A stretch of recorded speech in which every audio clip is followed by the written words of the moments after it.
Hey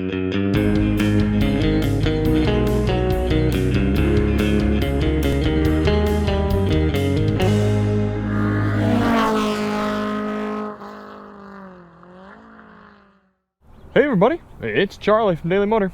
Today we're going to take this Wrangler 4xe Rubicon out on both our city PHEV route and then our highway fuel economy test route.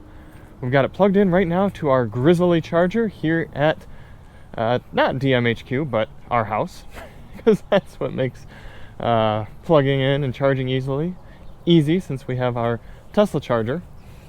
So we're going to take it right off the charger and then do what we've been doing for plug-in hybrid vehicles, which is taking them on sort of a mixed driving loop, averaging about 35 miles per hour. We've got some 25 mile per hour sections, some stops, some 35, some 55, trying to replicate sort of that mixed driving because that's what the EPA kind of predicts for its plug-in hybrid range. So this Jeep Wrangler, technically there's no specific EPA rating for the Rubicon model, which is a little surprising because you've got these a little bit more lifted suspension and these BF Goodrich all-terrain KO2 tires.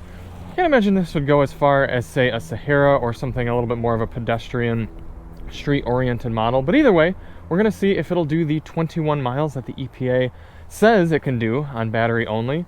And then after that, once the battery is completely depleted, we're going to head out on the highway and do our standard 100-mile test. The reason we run the battery all the way down before doing that is if you were doing a long road trip, chances are you wouldn't really have any battery after you departed from your house. Maybe you'd leave with a full charge, but then after that you'd be running on gasoline only, so you'd want to know what sort of fuel economy you'd get without factoring in the first 20 miles or so of battery. So let's get this thing unplugged and get out on the road. And we've done no sort of preconditioning or anything. The weather today is about 50 degrees Fahrenheit out here. And the tire pressures have been set to their door placard 37 psi cold. So yes, you might be able to get another mile or so of range out of this thing by preconditioning it, but we're just gonna do a send. If you do want to see more on this Wrangler 4xe, check the links in the description. We're gonna have a little bit of a sound system test. We're gonna have a little DM test drive review, maybe a live drive. It'll be fun. Here we are. Let's just start it up and get going. For our colder weather EV tests, we do 68 degrees on the climate, so let's turn this way down. 68 auto, 1 level of seat heat. I don't know, I assume this vehicle is capable of making heat just from the battery. I don't know if it needs the engine to do it or not, so we'll see if the motor kicks on. Have everything reset. We are running in max regeneration mode and electric mode. So as long as I don't get on the throttle too hard, then we should run without firing up the motor. I like driving the 4xe Wrangler, I really do. I love both the idea and the actual practice of driving away on electrons only. And it's kind of cool because it's still made it up to a conventional transmission. So even though you're driving on battery, you can feel the shifts and the very slight delay in power as it shifts, and it's just kind of cool. I don't know how my average mile per gallon is going down, considering we're running on gasoline, or electricity, but we're down to 97% battery, and we are making heat, so it's definitely heat. I guess I can go to the e-hybrid screen and see what's using up our power. I like this. It shows the battery's providing about 10 to 15 kilowatts right now as we're cruising down the road. It says climate's not using any power, so that's interesting. I would think we would, considering we've got 1 level of seat heat and making heat from the HVAC. But we're going to continue on with this test. Should take probably only 15 minutes or so, 15-20 minutes to deplete the battery. But like I said, we're going to be doing a little bit of mixture of this sort of driving, city-ish mixed driving type loop, and we'll see what happens at the end.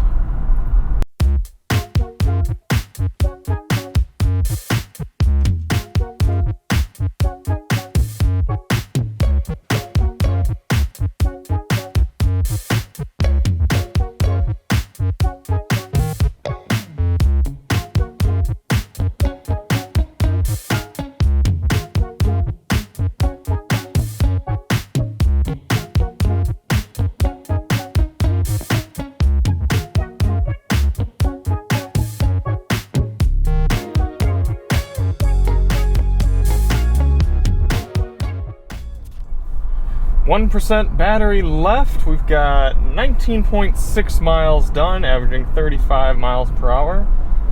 I think any second now, the engine's going to kick on. We'll have our final mixed driving range number. Now keep in mind, the EPA said 21 miles on all electric. So we might just barely reach that. But I think we're going to fall one short. And to be fair, we do have the heat on. Got the one level of heated seat. The car did say 24 miles of estimated all-electric range when we started. Clearly did not quite reach that. I haven't been easy on the throttle, but I mean, I've just been driving it. You got to kind of give it some juice to get it up and going. It might round up to 21. Let's see, it's going to be really close. If I coast into this stoplight, we might make it. But I bet you the engine's going to turn on when we accelerate from the stoplight, so it's going to be so close. Let's see. 21.4.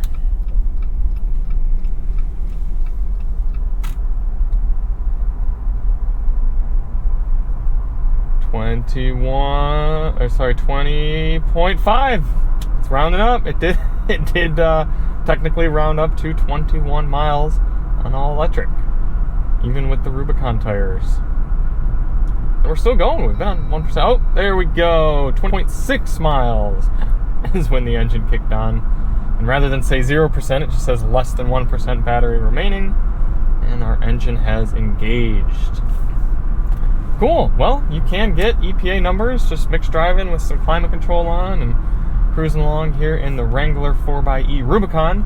So let's head over to the gas station and we'll go out and do our 70 mile per hour, 100 mile highway real world fuel economy loop. For this section of the test, we're going to go out and do 50 miles out and 50 miles back, averaging 70 miles per hour to see what sort of fuel economy we can get on the highway. Before we start the engine, we'll reset our trip computers again. Climate control set at 73 auto, no more heated seat. We're ready to begin. Well, there aren't actually any drive modes in the Jeep 4xe. Technically, there are the battery modes. You've got hybrid, electric, and e-save, or e-hold. We're just going to do this in hybrid mode. Two-wheel drive high for the drivetrain. The goal of this test isn't to hypermile. We're not trying to get the best possible fuel economy number for this Jeep, but rather a realistic number.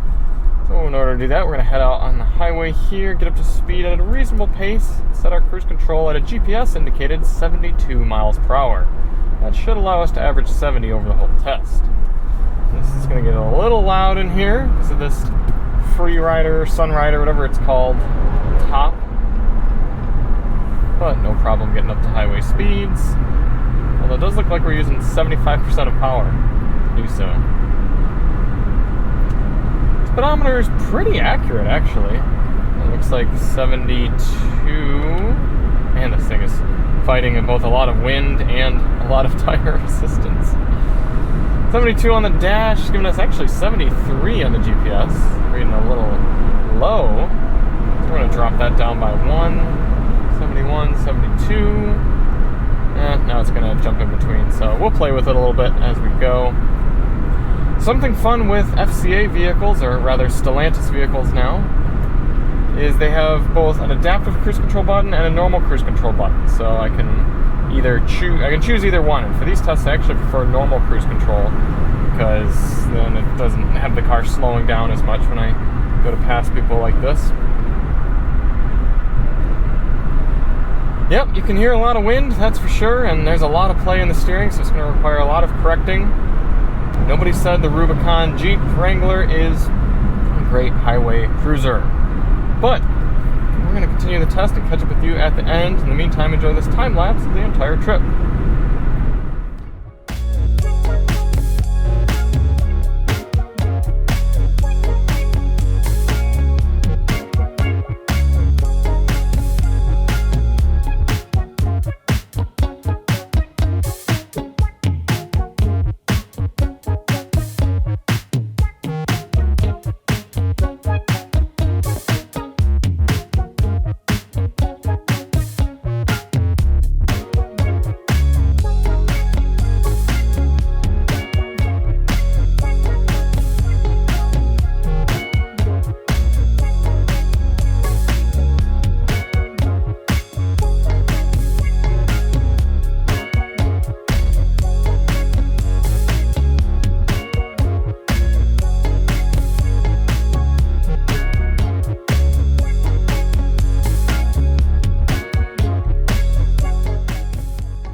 fuel economy test here in the Wrangler 4xe Rubicon. I'm just going to be quiet for a second, let you kind of hear what it's like driving this at 70 miles per hour.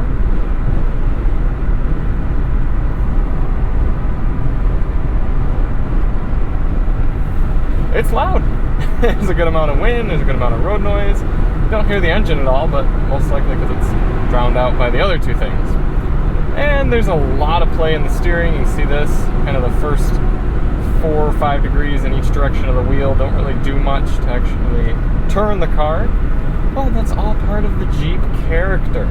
Seats, not the most comfortable. Been about an hour and a half in the saddle, and I'm probably ready to stand up, stretch my legs a little. But if you want a Jeep, if you want a Wrangler, especially a Rubicon, then those are just things you're gonna have to put up with. In terms of fuel economy, we're looking at 20.6 miles per gallon according to the vehicle's trip computer. We have averaged just a hair under 70 miles per hour. So other than the few discomforts and the not that great sound system, it's been a smooth test. So we're gonna get back to the gas station and head back to that same pump, fill up, to see what sort of result we get. 4.533 gallons going in for our final fill. 95.4 divided by 4.533 gallons has given us 21 miles per gallon here at 70 miles per hour in the Wrangler 4xe Rubicon. Definitely not a fantastic number, but it is 1 mile per gallon better than its EPA estimate. We've got a 17.2 gallon fuel tank in here, so 17.2 times 21 gallons, giving you a not fantastic highway cruising range of 360 miles on gas only here in the Wrangler 4xe Rubicon. I'd really like to test one of these with the Sahara trim, and technically this is an unlimited, by the way. I didn't mention that. I always forget to. Technically, this is the 4-door unlimited model, but it would be cool to test one of the smaller and lighter and more street-oriented models to see what differences we get. But anyway, you know the Jeep can at least meet or exceed its EPA estimates in real-world testing. So if you do want to see more on the Wrangler 4xe, check the links in the description, and we'll see you on the next one. I'm Charlie from Daily Motor, and as always, drive on.